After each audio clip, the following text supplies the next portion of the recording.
Unajua hiyo story ya players kuchoose between origin yao na penye wanaishi pia tu ni inategemea na mchezaji. One kwanza tuelewe kwamba hizi nchi zenye zimedevelop sana kwa mpira, England, Germany, Spain, they always go for the best.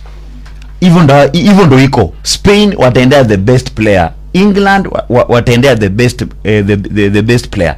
Ndio maana utapata wachezaji kama kina Saka. Ukiangalia vizuri wachezaji kama kina Saka si wa England, lakini kwa nini wanacheza England? Because they are the best. Unaelewa? So wewe kama for example tuko na Wakenya wengi sana wako Spain, wako wapi academies.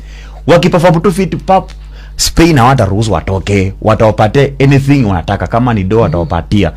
Mchezaji kama alafu kitu kingine wanachangia ni playing time. Kwa nini Wan-Bissaka ameamua kuchezea Kongo sasa hivi? Ametoka England. Hizo ndio tunasema sasa. Wan-Bissaka ameenda Kongo kwa sababu gani? Kwa sababu England hakuna nafasi yake. Sasa kama waje niende penye mimi nilitoka.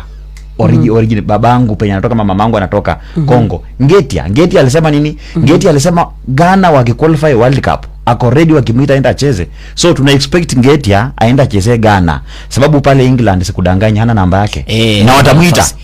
Yes, so ni playing time na do. Sometimes wewe unatoka for example kama hapa Kenya, umezaliwa Kisii wapi, umeenda England, unafika pale una shine, wanakuchukua, we will be paying you some money, yes, kwa wiki. Alafu naangalia kwetu Kenya surely anasema no, acha nibaki huko. Unafikiri leo kama leo hii QT leo hii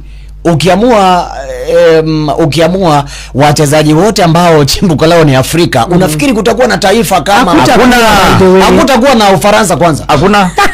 No way bana. England ukiangalia hapo England kina Maguire kina nani? Hakuna. In short, kama France na England they owe us. Of course. They are no players.